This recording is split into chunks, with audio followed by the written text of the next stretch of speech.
Hi, I thought it would be a great time to reach out to you all with our observations on what's been going on here in the lower latitudes in Punta Gorda, Florida.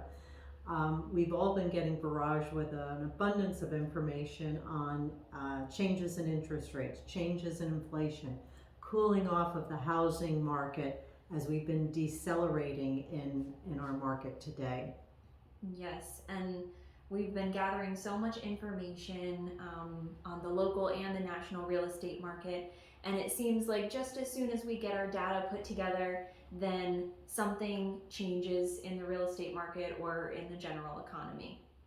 In fact, we actually started to see a transition in early May when things started to slow down. And before that time, we were seeing this buying frenzy going on and the prices just getting pushed up. And then we finally started to see a shift where we didn't have this abundance of enthusiasm in the market anymore. But the price increases, as many of you may know, got so high that the Wall Street Journal actually captured the information based on national increases in prices across the country, first quarter 2021 to first quarter 22. And ironically, Little Punta Gorda was cited as having the highest appreciation rate in the entire country at a 34% increase. Some sellers actually tried to capitalize on this trajectory and got a little bit ambitious in setting their prices. They figured, well, gee, we might get lucky and get one of these buyers that was willing to, in fact, pay a premium. And we couldn't guess what somebody would ultimately pay. So we went ahead and we witnessed some of these pretty significant bump ups. Consequently, now we're seeing some price reductions, some on overpriced properties being priced beyond what market can really absorb. And this doesn't mean that prices are decreasing right now. What it means is we're seeing an adjustment of prices on properties where sellers have pushed them a little bit too high. But in terms of the market, we haven't seen any slippage of overall market values, if that makes any sense. Right. Yeah. And it seems like this trend isn't just for resale properties either, but we have seen some changes in new construction locally as well. While we haven't seen price decreases in new construction, we have seen several large national builders start offering these buyer incentives again, mortgage buy down incentives, even realtor incentives, because they need buyers. And that's something that we haven't seen in several years. And the multiple bid culture that we were seeing for such a long time in the new construction has sort of started to ease as well. Yeah, and what has happened is some of these larger builders, they entered into contracts with buyers several months ago when the interest rates were lower. And so what's happened as they have moved down the road, these buyers that are under contract no longer qualify for those purchases that they qualified for, say, 3 or 4 months ago. So there's been a little bit of a fallout there with some of their contracts, and they're really trying to manage what they've got produced and trying to keep the cash flow going. So they're trying to find replacement buyers on these contracts, or perhaps offer some incentives to keep their buyers in contract with them through the closing date. And while many of our buyers are actually baby boomers in this area, as they're buying early retirement homes or vacation homes, they're generally not that reliant on mortgage money, but we really feel that this activity really demonstrates one of the signals in the market. And we keep on hearing this term of the market shift so much lately, especially in the media. So maybe we can explore some of the contributing factors for that shift. And I think that the most prominent factor is the decreased affordability, not only due to record inflation, but also due to the higher mortgage rates now. Yeah, as many of you know, if you've been tracking inflation rates, this really is a big contributing factor to what's going on, because back last March, I believe it was, the inflation rates had been for a while pretty stable, and it was around 2.5, 2.6%. From last March 2021 to this May, they went up to like 8.5%. Well, what does that mean? Well, we all know that we have so much less purchasing power. Our disposable income has gotten reduced because the price of food and the price of gas, the price of houses, the price of big ticket items, everything has gone up because of this inflation. And the inflation, as most of us believe, has really been influenced by COVID and the supply chain. And then on top of all of that, we saw the mortgage rates reach a 14-year high at 6.25%, which is dramatically reducing the buying power for many people as the Fed is trying to curb this inflation. And the other factor that really influences the purchasing more with our baby boomer clientele is confidence, and the confidence that has been diminished because of what's going on in the financial markets, in addition to what's going on with inflation and with interest rates.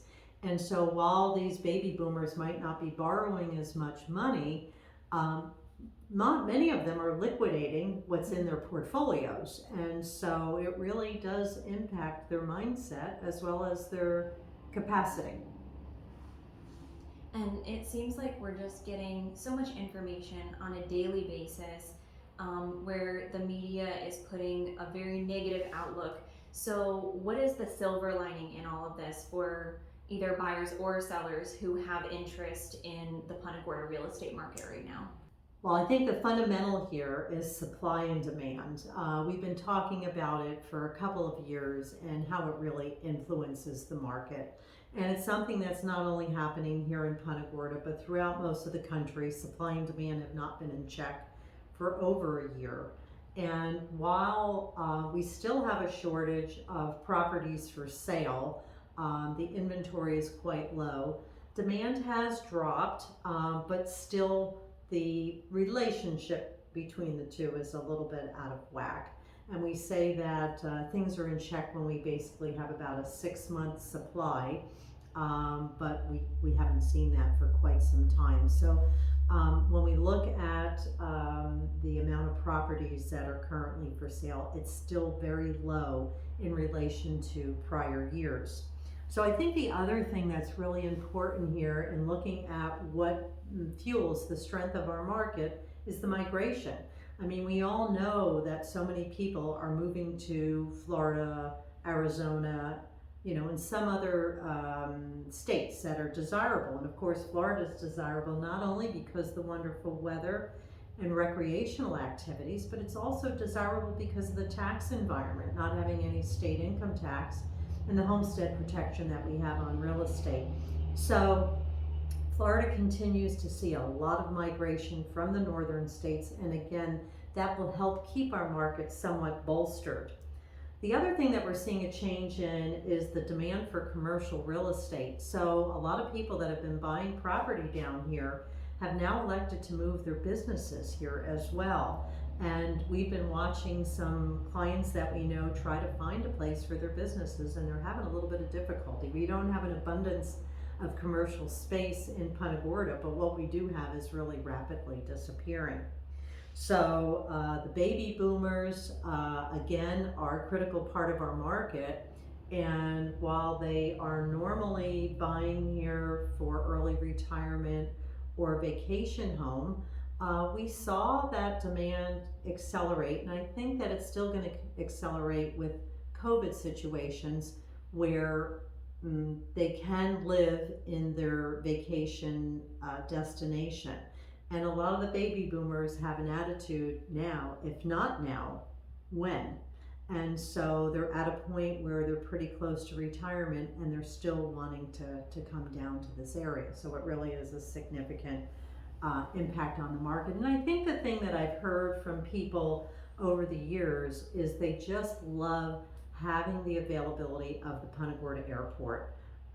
Just last night I went and I picked somebody up that was flying into town, And a lot of people like that their family and friends can get here so easily with direct service. And so that is an important piece of the desirability of the area.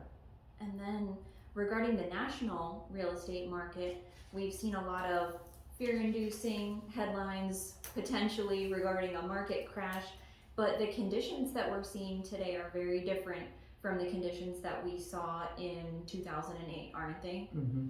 Yeah, so one of the big differences right now is that people's overall creditworthiness is much stronger than it was when the market crashed last time. But perhaps a more important thing to look at is where people are with their debt, and specifically with mortgage debt.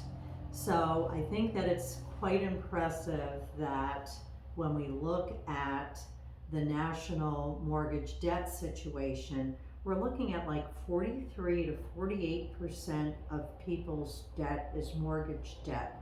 And when you look at when people are traditionally borrowing money, you know, you go and you get a mortgage and you're generally looking at 75 or 80% of the purchase price and getting a mortgage. Well, it's in the 40% now based on the values of the properties, so based on their current equity. And yes, if the market shifts down, that will shift down, but we've got a lot of buffer there. So the underpinnings of the market are much better in terms of the overall debt level. And I think that the other thing to look at is back when we had the mess with the mortgages when the market crashed, a lot of them were adjustable rate loans.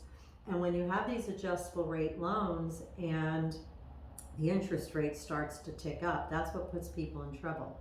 Well, if you look at the overall mortgage debt of the country, we really don't have a lot of adjustable rate mortgages. So the circumstances are a little bit different from that perspective. And with people with conventional loans, the underwriting has been very, very tight since the market collapsed. So we certainly don't have the abundance of mortgage fraud and mortgage issues that we had last time. And the last thing along those lines is the mortgage delinquencies have been very, very low nationally, and I'm sure if we were to look at data for Punta Gorda, we would find it the same way. So I think that what we're really dealing with at this point is a way to manage fear, and the fear that's induced by the media. I mean, we were having a storm, what was it, a few weeks ago or a month ago, and I got calls from everybody saying, oh my God, is everything okay down there?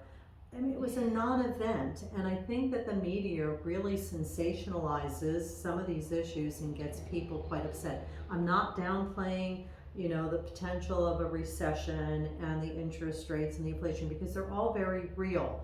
But in terms of what the impact is going to be on the real estate market, I really am having difficulty seeing where it's going to be that bad. I think it's impacting confidence, and confidence is slowing people down, and it's an issue that ties to fear, the fear of the unknown, and where is the market going. So we feel that if there's a way to manage the information and people understand what's going on, it'll be a much better environment here. And so we will be doing another one of our semi-annual newsletters in the next few weeks, so stay on the lookout. We will be mailing people in our database. We'll have it emailed out to people that are in our database, and we'll also have it on our blog. But in the meantime, wishing you all a great summer. I think yesterday was the first day of summer, so it's official. And it's been feeling like summer down here. Yes, It's pretty toasty. Very hot. But enjoy, and we wish all of you the best in the months to come. And thanks for listening.